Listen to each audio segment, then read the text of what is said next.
friends. Come on in, come on in, come on in. How are you today? Yes, yes, yes, yes. I know y'all like, she got that bonnet on 3 days in a row. What is going on? Life. But I might be recording with the bonnet going, but when I go out, the bonnet is not on. Alright, y'all. So today I want to talk about dysfunctional family. Everybody's family is dysfunctional, okay? Everybody. And I'm going to give y'all some examples. Even though some of these names that I'm coming up with may be names that's actually people in my family. But no. Everybody's family has the same situation. You know, if it's not in your immediate family, it's somewhere down the line. But you know what? We love all our family, you know? You know, we might dislike them at times, but we love them. Okay? Put that song Tyler Perry and then sing. Family, family, family. Alright, so we all had that that cousin that, you know, when we know they coming over, we better put our money up. And our diamonds and you know, your real diamonds and pearls, you better hide that stuff. And your real gold and silver, you better put that stuff up, lock and under. Okay, you know that uncle come, you know you can't have your booze out. If you have your booze, you know you better lock that up, put it in the key. And half the time, sometimes come drunk.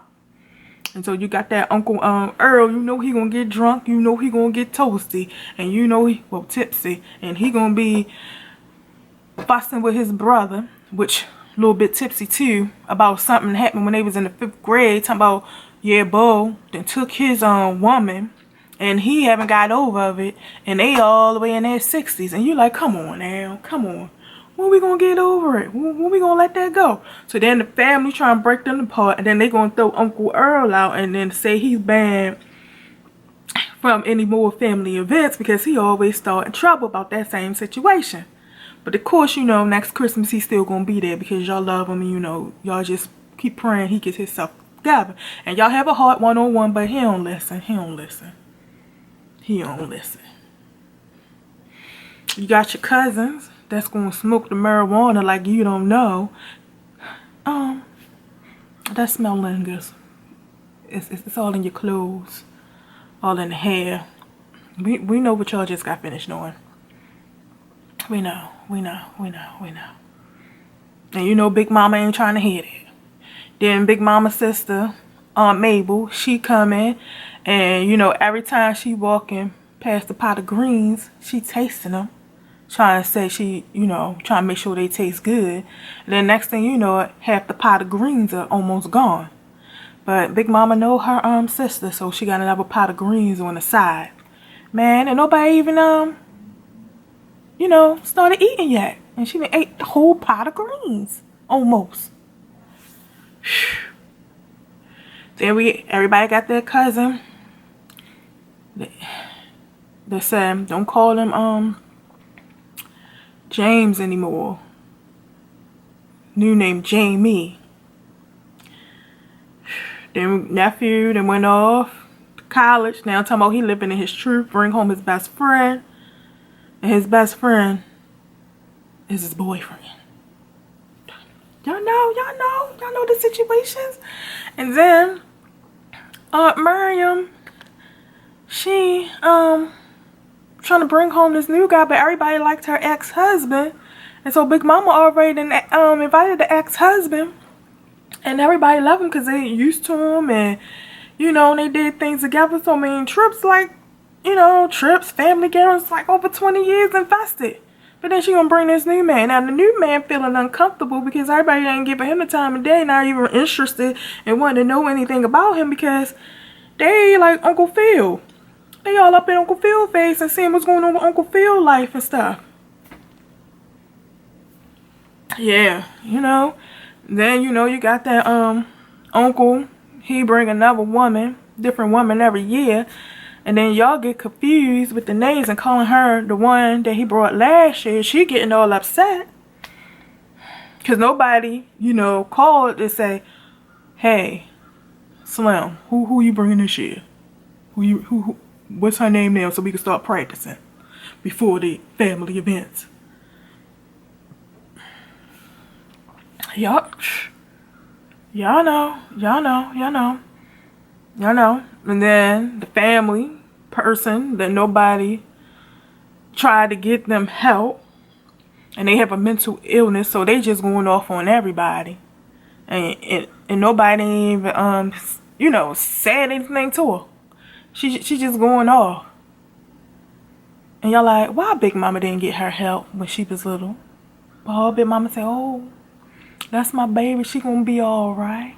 She gonna be all right, but she ain't all right. Y'all know. Then Uncle Joe got the PSD, whatever, PSP, whatever syndrome. And I know it's a serious matter. I can't think of it right now, but y'all know what I'm talking about.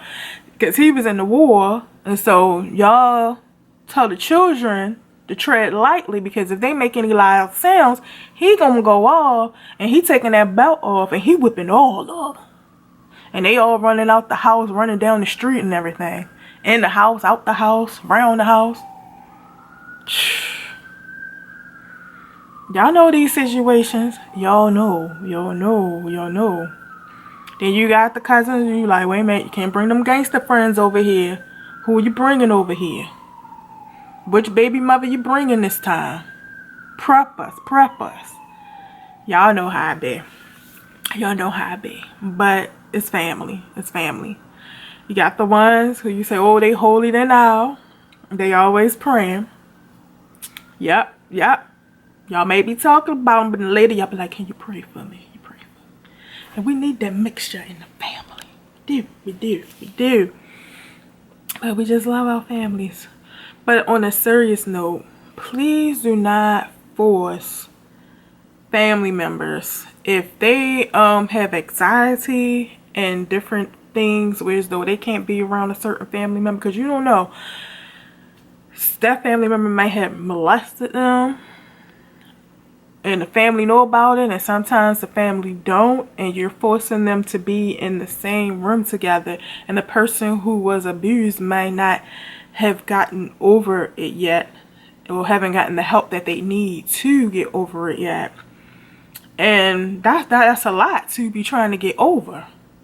So, and then you have the family members who were drunk and very abusive and verbal abusive. Like, you have to look at it. Y'all might say, yeah, we family and everything, but you have to realize that sometimes it put things,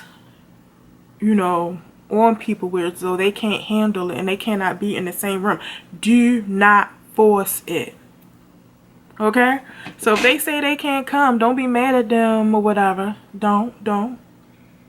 Because they just can't come. Because they cannot deal with that situation at that time.